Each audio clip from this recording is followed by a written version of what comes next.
काय सांगायचं, कसं आहे की त्यावेळेस मला अशा सूचना देण्यात आल्या होत्या, कदाचित मित्रत्वाची लढाई जर का झाली तर आपल्याला लढता येईल, परंतु ती जागा भारतीय जनता पक्षाला सुटल्यामुळं आमचे कार्यकर्तेसुद्धा निराश झाले आणि त्यावेळेस कार्यकर्त्यांच्या दबावाखाली जनतेच्या जे काय उमेदवारी घ्यावी कुठल्या तरी पक्षाचं असं होतं. आदरणीय जयंत पाटील साहेबांचा मला फोन आला आणि उमेदवारी घेतली मी त्यावेळेस, परंतु पराभव झाला माझा. परंतु नंतर माझ्या लक्षात आलं कार्यकर्त्यांचा पण दबाव वाढत चालला की 5 वर्ष जिल्हा परिषद आहे, नगरपालिका आहेत, इतर निवडणुका आहेत आणि त्यामुळं आपण अजितदादांबरोबर गेलं पाहिजे म्हणून मी तो निर्णय घेतला. अजितदादांचे मी आभार व्यक्त करतो, तटकरे साहेबांचे आभार व्यक्त करतो. त्यांनी मोठ्या मनानं मला परत निलंबन मागे घेतलं. पक्षाच्या बाहेर तसा फक्त निलंबित केलं होतं मला, आज निलंबन परत घेतलं. तुम्हाला काही शब्द देण्यात आलेला आहे का?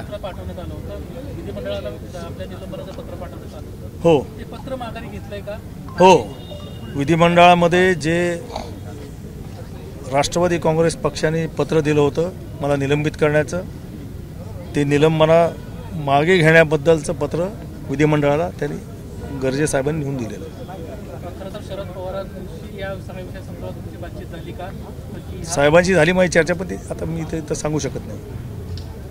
तर आता अजित पवारांकडनं काही शब्द दिला आहे का आगामी काळामध्ये पुन्हा एकदा संभाजीनगर जिल्ह्यामध्ये तुमच्या तालुक्यामध्ये काही जबाबदारी मिळेल का संघटना? नाही, आता ते अजितदादा सांगू शकतील. आता मला तर त्यांनी घेतलेले काहीतरी जबाबदारी देतीलच ना. म्हणजे असं तर होणार नाही. राष्ट्रवादी पक्ष बळकट करण्यासाठीच मला त्यांनी घेतलेलं आहे. म्हणजे किंबहुना संभाजीनगरमध्येच नाही तर मराठवाड्याच्या 8 जिल्ह्यात मला माझा मतदारसंघ आहे. नाही, परंतु प्रशांत बंब जे भाजपचे तुमचे त्या ठिकाणचे आमदार आहेत गंगापूर मतदारसंघाचे, ते सातत्याने शिक्षकांवरती त्यांचा रोष जो आहे तो पाहायला मिळतो. ते सातत्याने शिक्षकांना टार्गेट करताना पाहायला मिळतो. नाही, त्यांना आपण शिक्षक मतदारसंघात उभे राहिले तर मी मदत करेल त्यांना. बघू त्यावेळेसची राजकीय परिस्थिती काय होईल माहीत नाही. आज सांगताच येत नाही ना. 14ला काय झालं तुम्हाला माहिती आहे. शिवसेना, काँग्रेस, राष्ट्रवादी एकत्र कधी येतील माहीत होतं का आपल्याला? परत राष्ट्रवादी भाजप एकत्र येईल माहीत होतं का आपल्याला?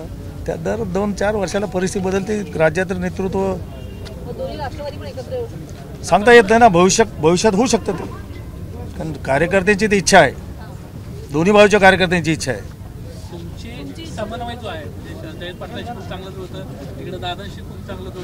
जोडायचा विषय नाही. मी एक सामान्य कार्यकर्ता आहे. पक्षासाठी म्हणून मी काम करतो, विचारधारेनुसार काम करतो. कदाचित त्याच्यामुळे त्यांना विश्वास वाटत असेल, परंतु आम्ही करणार पाहिजे. पक्षामध्ये हे सुरू काय म्हणजे एक अडचण आली तर त्या ठिकाणी जायचं, निवडणूक लढायचं, पुन्हा सोयीस्करपणे या माझ्याबद्दल बोलताय का जनरल बोलताय तुम्ही? जनरल. आता रामराजे निंबाळकर असं आहे की तेच सांगितलं तुम्हाला. 2014 पासून बघतोय आपण.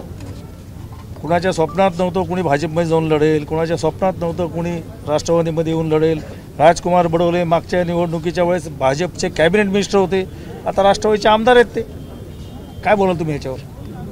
बरोबर आहे. संजना जाधव, रावसाहेब दानवेंची कन्या, ती एकनाथ शिंदे साहेबांच्या तिकिटावर निवडून आली. होतं आहे ना असं. त्यामुळं राजकारणात आता काही अशक्य राहिलं नाही महाराष्ट्राच्या, असं मला वाटतं. राष्ट्रवादी आहे का? अखंड राष्ट्रवादी आहे का? एक मिनिट अखंड राष्ट्रवादी आहे का? अखंड राष्ट्रवादी करण्याचं सगळं सामान्य कार्यकर्त्यांचं स्वप्न आहे. नाही, आम्ही सगळेच करणार त्याबद्दल.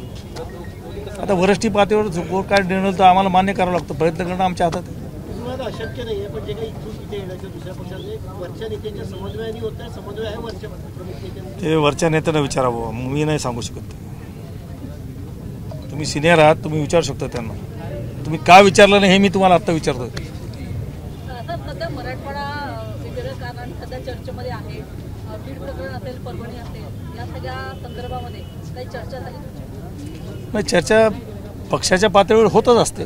विधिमंडळात सुद्धा चर्चा झाली. म्हणजे सरकारी अधिकारी असलेले सामान्य नागरिकावर अन्याय कुणीही सहन करणार नाही. कुठल्या का पक्षाचा असेना, किती मोठा असेना, गुन्हेगाराला शिक्षा झालीच पाहिजे ही सर्वसामान्य कार्यकर्ते असतील, आमदार असतील यांची भावना आहेच. परंतु धनंजय मुंडे यांचा राजीनामा घ्यावा अशी आग्रही मागणी जी आहे ती तुमच्या पक्षातील प्रकाश सोळंके आमदार असतील, सुरेश धस असतील, महायुतीच्या आमदारांकडूनच केली जाते. असेल ना, ती त्यांची वैयक्तिक मागणी असेल, पक्षाचा संबंध नाही. तिथे करू शकतील कारण ते तिथं राहतात ना, लोकल राजकारणाचा संदर्भसुद्धा असेल त्याला. परंतु असं आहे की SIT बाकीचे ज्या गतीनं तपास चालू आहे, म्हणजे काही आठवडे नाही, काही दिवसातच जो कोणा खरा आरोपी तो पुढे येईल ना. वाल्मिक कराड यांचे अतिशय घनिष्ठ संबंध धनंजय असं मुंडे मीडिया शी पण होते. म्हणते, सगळेच म्हणतात. नाही, ते स्वतःने असं आहे. स्वतःने कबूल केलंय. कोण धनंजय मुंडेंनी स्वतः असेल ना, मग घनिष्ठ संबंध याच्यात गुन्ह्यात असतील असं नाही ना. एक नैतिक असं आहे शेवटी राजीनामा शेवटी द्यावा असं आहे असं शेवटी असं आहे की मी आत्ताच सांगितलं, काही आठवडे नाही, काही दिवसातच त्याचा शीघ्रगतीनं तपास पूर्ण होईल. दूध का दूध, पाणी का पाणी होणारच आहे. जास्त वेळ बघायची गरज नाही. स्थानिक स्वराज्य संस्थांच्या निवडणुकाचा तोंडावर आहे. मराठवाड्याचं खरं लीडरशिप तुमच्याकडे आहे. मराठवाड्यामध्ये स्थानिक स्वराज्य संस्थांच्या निवडणुकांमध्ये महायुती आम्हाला दिसणार की राष्ट्रवादी काही काँग्रेस पक्ष काही वेगळा निर्णय त्या ठिकाणी घेऊ पाहतात. असं आहे, पक्षश्रेष्ठींनी आम्हाला असं सांगितलेलं आहे की स्थानिक पातळीवर आम्ही वरून काही निर्देश तुम्हाला देणार नाही. स्थानिक पातळीवर जिथं शक्य असेल तिथं तुम्ही आघाडी करा, जिथं शक्य नसेल तिथं मित्रत्वाची लढती करा असं सांगितलेलं आहे. त्यामुळे जिथं ज्या पक्षाची ताकद जास्त आहे त्या पक्षाने इतर मित्र पक्षांना बरोबर घेऊन चालावं अशी आमची अपेक्षा आहे.